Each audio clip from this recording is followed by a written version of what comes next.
If you keep calling this a time management problem, there's a good chance it's actually a bandwidth problem. Your calendar can look reasonable and still feel impossible, because what exhausts you is often the processing, the anticipating, the emotional carrying. Most people are taught to protect hours, block the schedule, say no earlier, use better systems. That helps sometimes, but it misses the strange experience of feeling wiped out before anything has even happened. You can lose a whole evening to one unresolved text. So the common frame becomes, you must be disorganized, lazy, dramatic, or bad at boundaries. That reading is understandable.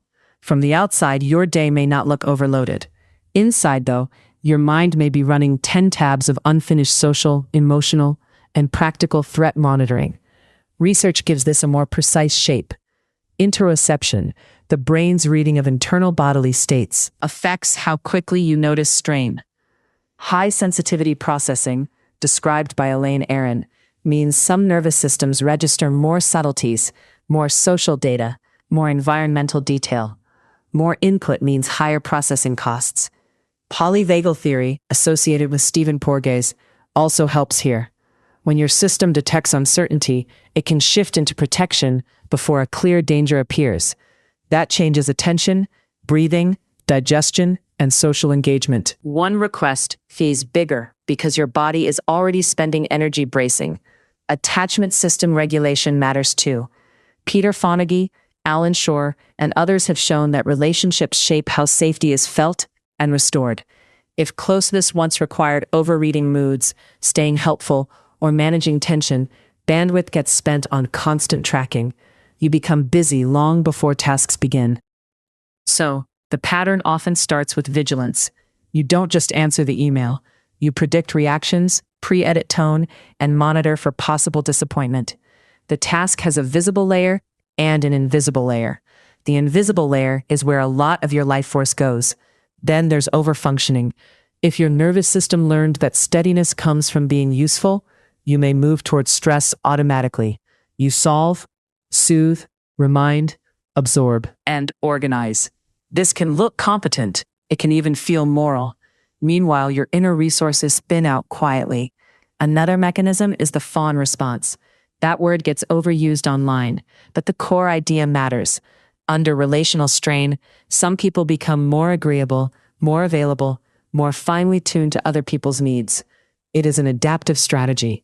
It is also expensive. Bandwidth is consumed by unfinished loops, a pending conversation, a friend's strange tone, a boss's vague feedback. Your default mode network keeps returning to social prediction and self-review. Rest gets interrupted by rehearsal. Free time exists on paper and disappears in your head. In work, this shows up when one meeting takes 30 minutes, but recovery takes 3 hours. You replay a comment, edit the follow-up in your notes app, check Slack for shifts in tone. And suddenly the afternoon is gone. The meeting ended. Your processing never did. In intimate relationships, bandwidth drains through ambiguity. A shorter reply than usual, an unresolved disagreement before bed, a partner saying, "We should talk later." Nothing catastrophic has happened. Still, your system may start scanning for rupture, building explanations, and losing access to ease. In family dynamics, a simple visit can cost more than the drive. You prepare lines in advance, manage who might react to what, and keep part of your attention on emotional weather the entire time.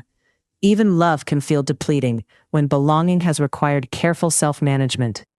With friends, it often hides inside apology spirals and delayed replies. You mean to answer. Then the pressure of answering well grows. Then guilt grows around the delay. Then the thread itself starts to feel heavy. You are protecting strained processing capacity. A kinder reframe begins here. Your feeling is real. Your first interpretation might not be. You are not necessarily failing at life because small things feel heavy. In a very real way, your system may be carrying far more invisible load than your schedule reveals. One useful practice is a bandwidth check instead of a time check. Before saying yes, ask 3 things. How much attention will this require after it ends? How much emotional uncertainty does it contain? What else is already running in the background of my mind? Another practice is to name the category of drain: cognitive, emotional, social, sensory, administrative. 5 minutes with a pen helps. When the load becomes visible, shame usually drops. You stop calling yourself lazy for being depleted by 6 small things, pulling on 6 different channels. Over the years, one thing becomes very clear. People who struggle with bandwidth are often the ones others rely on most. They notice more, they care early, they anticipate needs before they are spoken. That makes them look sturdy, while their internal battery is being quietly overdrawn. A full calendar is easy to defend. Invisible effort is harder. Few people see the energy spent choosing the right tone, preparing for tension, recovering from micro misattunements, or keeping yourself composed when something feels slightly off. So you may question your own exhaustion before anyone else does. A lot of healing starts when you stop using productivity language for an attachment problem. Some overload comes from tasks. Some comes from activated belonging. The email is not only an email, it may also carry status, approval, conflict, or old fear about getting something wrong. That is why rest sometimes fails. You take the afternoon off, but your system stays on call. The body is still waiting for the other shoe to drop. Regulate first, interpret second, decide third. Otherwise, you will use a tired body to make meaning about your character. Many sensitive adults learned an early equation. Harmony equals safety. Usefulness equals closeness. Ease was never the training ground, so adulthood can become a long attempt to earn calm by staying hyper-responsible. You keep proving your value while your capacity keeps asking for mercy. There is also grief in this pattern.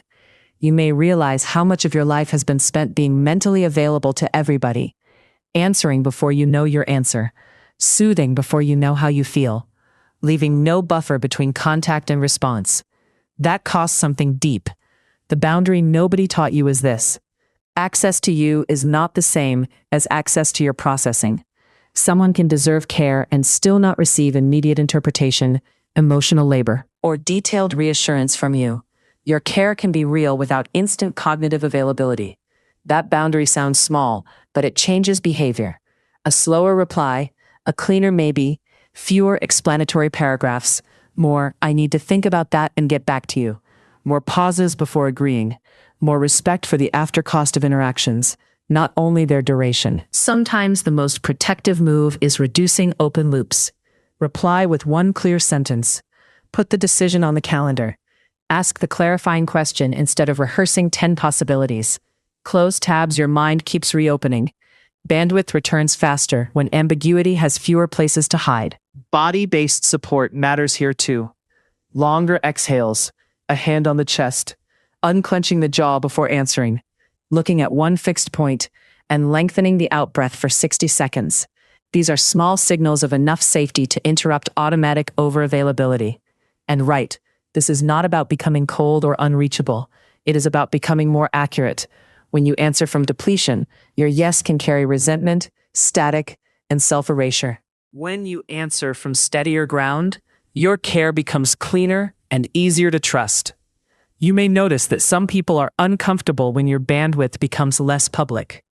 They preferred the version of you who translated everything instantly and absorbed the tension. That discomfort is information. It does not automatically mean you are being unfair. It may mean the pattern has changed. So if a light schedule still leaves you tired, believe that signal. Look beyond hours.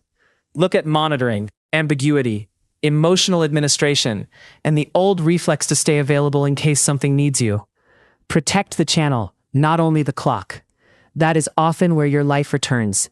Take a breath, name the pattern, and I'll see you in the next one. Which one of these landed too close to home?